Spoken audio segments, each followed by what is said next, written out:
Minister Enrile commandeering the complex housing the Ministry of Defense.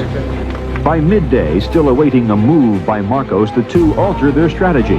Enrile, brandishing a small Uzi machine gun, abandoned his base at the Ministry of Defense and marched to join Ramos at Camp Crame, the compound across the street. Its minister, Juan Ponce Enrile, and the Deputy Chief of Staff, General Fidel Ramos, leading the reformists, had decided on mutiny against President Marcos. As of now, I cannot in conscience recognize the President as the Commander-in-Chief of the Armed Forces. Reunited with a buoyant General Ramos, the two vowed they would not surrender. They would hold out until Marcos. They were part of an aborted coup d'etat and assassination plot against the President and the First Lady.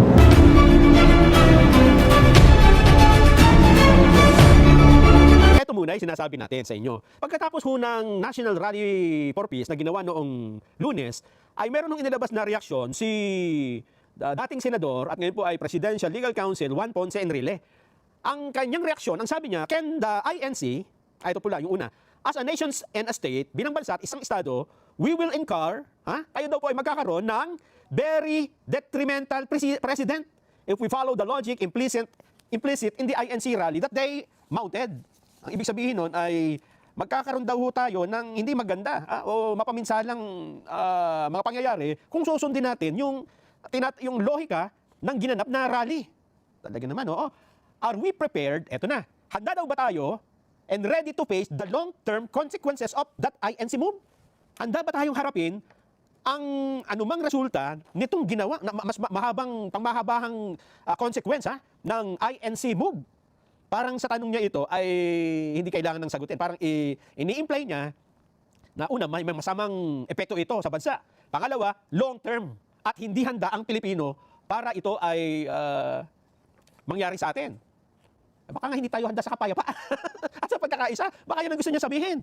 Can the INC, with all its members, amend the Constitution or suspend any of its provision? Are we prepared to discard or sacrifice the value of rule of law for a person or group of person? Impeachment is just a constitutional legal process to remove a government official from his office if there is a ground and evidence to support it. The impeached official is not going to jail by the mere fact of his impeachment. Ang problema, sa kaya nakuha ni Enrile na gusto nating baguhin ang konstitusyon. Gusto natin na salungain ang rule of law. Hinala ko lang. Siguro dahil medyo may edad na si Enrile, baka naisip niya ay noong 1986. O naalala niyo, noong 1986 nagkaroon ng rally sa EDSA. At doon ay sinalungat nilang saligang batas. Hindi ba? Tinanggal nga nilang yung constitution Pinalitan ng freedom constitution. Kaya na naisip niya na gusto natin na palitan ng konstitusyon. Unang-una, wala pong ganon, Manong Johnny. Walang ganon na ang layunin ng pagtitipon ay i-amend ang konstitusyon o hindi na sundin ang rule of law. Napakalinaw naman, title pa lang, National Rally for Peace. Ang katunayan, mismo ang presidente ay natuwa dun sa rally. Pati ng Vice President, pati ng Senate President. Mukhang meron lang hindi isang natutuwa Anong sagot ng Malacanang? Sinabi mo nila, tama si Enrile. Mapanganib nga yung ginawa ng INC. Babalikan muna natin mamaya. Ano ang sabi ng Malacanang sa reaksyong ito ni Juan Ponce Enrile? Balikan muna natin si Mar Gabriel doon sa security guard ng SM. Mar?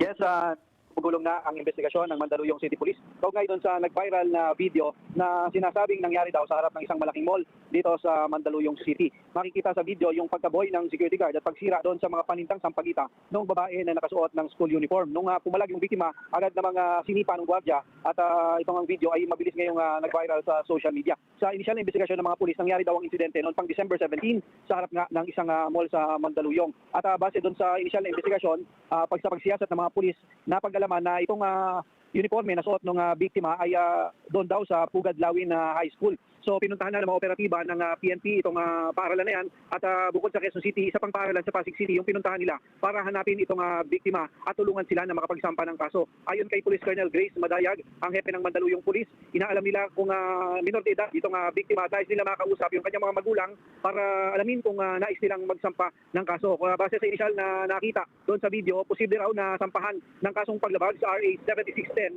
itong suspect o yung anti-child abuse law. Ang Supervisory Office on Security and Investigation Agency o SOSIA nagsasagawa na rin, Nelson, ng motu proprio investigation sa insidente. Layo naman yan na tukuyin yung kasong administratibo na maaaring kaharapin ng pulis.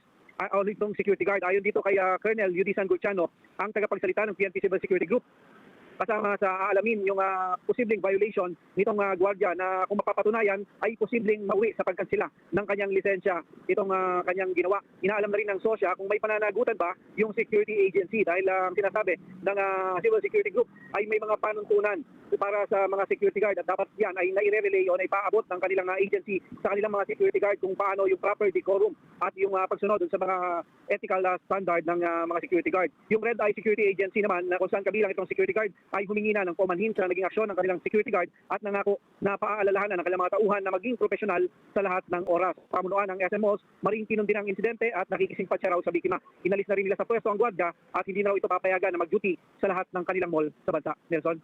Okay, maraming salamat. Mar Gabriel, update po dyan sa security guard. Tinanggal na daw po ng SM. Samantala, eto na yung reaksyon ng Malacanang doon sa sinasabi ni Enrile na yung rally ng INC na yan ay merong hindi magandang epekto yan na pang matagalan. Kaya ba ng Pilipinas yan? Hindi ko na maintindihan. Ano kaya ang epektong hindi maganda? Di ba? Nagsulungan ng kapayapaan ng pagkakaisa. May hindi magandang epekto. Sabi ng Presidente, ayos yan. Sabi ng Vice President, salamat. Sabi ng mga senador, maganda yan. Ano kayang... Eto, ang sabi ho ng Malacanang. Executive Secretary Lucas Bersamin stressed that the President has always nurtured a culture of open ventilation of ideas within the Cabinet. Ang sabi niya ay ang Pangulo naman open sa iba't ibang ideya sa gabinete. Yang sinasabi ni Enrile na yan ay isa lang yan sa mga maraming ideya. In this way, policy making is enriched. Mas nagiging maganda daw ang paggawa ng mga policy by diverse views, iba't ibang mga pananaw, resulting in decisions distilled from a wealth of varied experiences, different disciplines, and special expertise of those who contribute.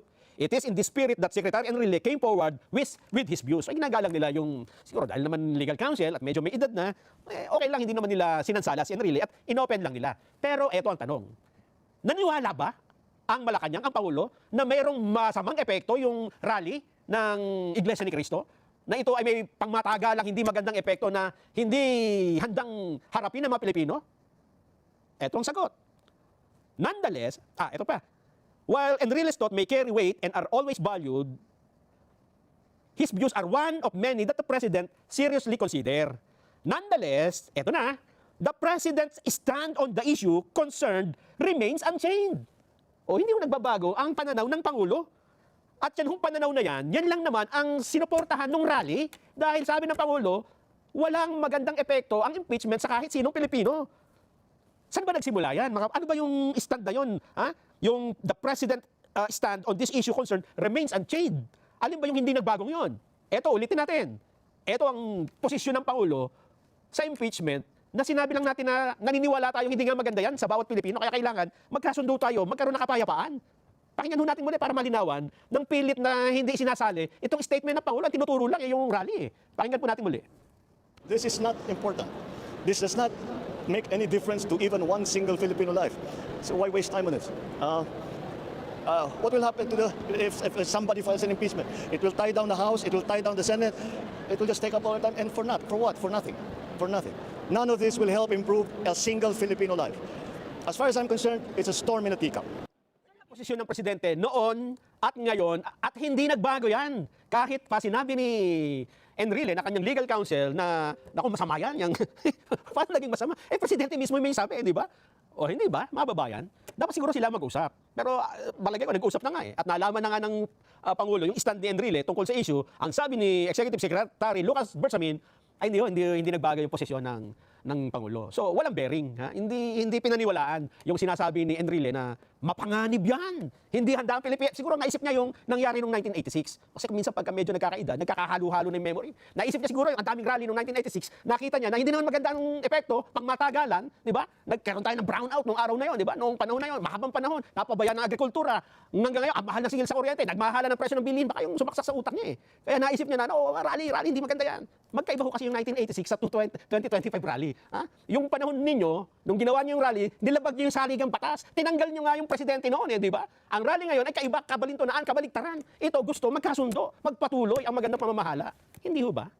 Nagkaintindihan na tayo. Ayos. Naku, naubusan ako ng oras. Babasahin ko sana yung isang article. Siguro pasadahan ko lang na maikli, ha? Ito pong lumabas din sa The Manila Times. A loud and clear message. Nalathala ngayong araw na ito. Editorial board po ito ng Manila Times. On Monday, the Iglesia ni Cristo gathered at Luneta Park for what the church built as National Rally for Peace and Unity.